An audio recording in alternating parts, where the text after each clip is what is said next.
Hi hello ಎಲ್ಲರಿಗೂ ನಮಸ್ಕಾರ. Welcome back to my channel. Kendasampige ಧಾರಾವಾಹಿ ಶುಕ್ರವಾರದ ಸಂಚಿಕೆಯಲ್ಲಿ ಏನೆಲ್ಲ ಆಗುತ್ತೆ ಅಂತ ಕ್ವಿಕ್ಕಾಗಿ ನೋಡ್ಕೊಂಡು ಬರೋಣ ಬನ್ನಿ. ಇಲ್ಲಿ ಸುಮನ ಹಾಸ್ಪಿಟಲ್ಗೆ ಆಟೋದಲ್ಲಿ ಹೋಗ್ತಾ ಇರ್ತಾಳೆ. ಹಾಗೆ ತೀರ್ಥ ಮತ್ತು ಚಿಟ್ಟೆ ಇಬ್ಬರು ಕೂಡ ಫಾಲೋ ಮಾಡ್ತಾ ಇರ್ತಾರೆ ಕಾರಲ್ಲಿ. ಅಲ್ಲಿ ಹಾಸ್ಪಿಟ್ಲಿಗೆ ಹೋಗಿ ಎಲ್ಲ ವಿಷಯ ಗೊತ್ತಾಗ್ಬಿಡತ್ತೆ, ಅಂದರೆ ತೀರ್ಥ ಮತ್ತು ಚಿಟ್ಟೆ ಇಬ್ರಿಗೂ ಕೂಡ.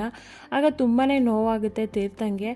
ಹಾಗೆ ಸುಮನ ಕೂಡ ಅಷ್ಟೇ ಅಲ್ಲಿಂದ ವಾಪಸ್ ಮನೆಗೆ ಬಂದು ಅಳ್ತಾನೆ ಇರ್ತಾಳೆ. ಅದನ್ನೆಲ್ಲ ನೆನೆಸ್ಕೊಂಡು ಅಲ್ಲಿ ರೂಮಲ್ಲಿ ಚಿಟ್ಟೆ ಬರ್ತಾನೆ. ಚಿಟ್ಟೆ ಬಂದುಬಿಟ್ಟು ಸುಮನ ಖರೆ ಹೇಳ್ತೀರಾ, ನಾನೊಂದು ವಿಷಯ ಕೇಳ್ತೀನಿ ಅಂತ ಕೇಳ್ತಾನೆ. ಕೇಳು ಚಿಟ್ಟಣ್ಣ ಅಂದ್ಬಿಟ್ಟು ಇಲ್ಲಿ ಸುಮನ ಹೇಳ್ತಾಳೆ. ಇಲ್ಲಿ ಚಿಟ್ಟೆ ಕೇಳ್ತಾನೆ, ಒಬ್ಬರು ಜೀವ ಕೊಲ್ಲೋದಕ್ಕೂ ಇನ್ನೊಬ್ಬರ ಆಸೆ ಕನಸುಗಳನ್ನು ಕೊಲ್ಲೋದಕ್ಕೆ ಏನಾದರೂ ವ್ಯತ್ಯಾಸ ಇದೆಯಾ ಅಂತ ಇಲ್ಲಿ ಚಿಟ್ಟೆ ಸುಮನಗೆ ಪ್ರಶ್ನೆಯನ್ನು ಮಾಡ್ತಾನೆ. ಹಾಗೆ ಇಲ್ಲಿ ಸುಮನ ಹೇಳ್ತಾಳೆ, ಅಲ್ಲಿ ವ್ಯಕ್ತಿ ಸಾಯ್ತಾನೆ, ಇಲ್ಲಿ ವ್ಯಕ್ತಿ ಬದುಕಿದ್ದು ಸತ್ತಾಗಿರ್ತಾನೆ ಅಂತ ಇಲ್ಲಿ ಸುಮನ ಆನ್ಸರನ್ನು ಮಾಡ್ತಾಳೆ. ಹಾಗೆ ಇಲ್ಲಿ ಚಿಟ್ಟೆಗೆ ಸಿಟ್ಟು ಬಂದ್ಬಿಡುತ್ತೆ. ಹಾಗಾದರೆ ನೀವು ಈ ಮನೆಯವ್ರಿಗೆ ಮತ್ತು ಸಾಹೇಬ್ರಿಗೆ ಏನಕ್ಕೆ ಈ ರೀತಿ ಶಿಕ್ಷೆನ ಕೊಟ್ಟಿದ್ದೀರಾ?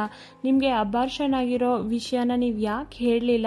ಸುಳ್ಳು ಯಾಕೆ ಹೇಳಿದ್ದೀರಾ ನೀವು ಅಂತ ಕೇಳ್ತಾನೆ. ಏನು ಹೇಳ್ತಾ ಇದೆಯಾ ಚಿಟ್ಟಣ್ಣ ಅಂದ್ಬಿಟ್ಟು ಇಲ್ಲಿ ಸುಮನ ಗಾಬರಿ ಆಗಿಬಿಡ್ತಾಳೆ. ಹೌದು, ನಿಮಗೆ ಅಬಾರ್ಷನ್ ಆಗಿರೋ ವಿಷಯನ ನೀವು ಸಾಹೇಬ್ರಿಗೆ ಯಾಕೆ ತಿಳಿಸ್ಲಿಲ್ಲ ಅಂತ ಇಲ್ಲಿ ಚಿಟ್ಟೆ ಪ್ರಶ್ನೆ ಮಾಡಿದಾಗ ಸುಮನಗೆ ಫುಲ್ ಶಾಕ್ ಆಗಿಬಿಡತ್ತೆ. ಆಗ ಜೋರಾಗಿ ಅಳ್ತಾ ಇರ್ತಾಳೆ.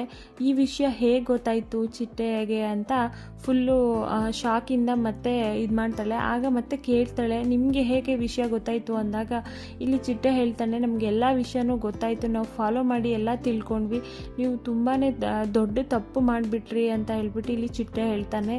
ಸೊ ಮುಂದೆ ಏನಾಗುತ್ತೆ, ತೀರ್ಥ ಕೂಡ ಬಂದು ಮನೆಯಲ್ಲಿ ವಿಷಯ ಹೇಳ್ಕೊಂಡು ಇಲ್ಲ ಸುಮ್ಮನಾಗೆ ಸಮಾಧಾನ ಹೇಳ್ತಾನೆ, ಇಲ್ಲ ಬೇರೆ ಏನಾದರೂ ಅಂದರೆ ಮನೆಯವ್ರಿಗೆಲ್ಲ ಹೇಳಿ ಪ್ರಾಬ್ಲಮ್ ಮಾಡ್ತಾನ ಅಂತ ಕಾದು ನೋಡಬೇಕಾಗಿದೆ. ಸೊ ಇದಿಷ್ಟು ಶುಕ್ರವಾರದ ಸಂಚಿಕೆ ಆಗಿರುತ್ತೆ. ನೆಕ್ಸ್ಟ್ ಎಪಿಸೋಡಲ್ಲಿ ಏನೆಲ್ಲ ಆಗುತ್ತೆ ಅಂತ ನೆಕ್ಸ್ಟ್ ವಿಡಿಯೋದಲ್ಲಿ ತಿಳಿಸ್ಕೊಡ್ತೀನಿ. ವಿಡಿಯೋ ನೋಡಿದ್ದಕ್ಕಾಗಿ ಥ್ಯಾಂಕ್ ಯು ಸೋ ಮಚ್.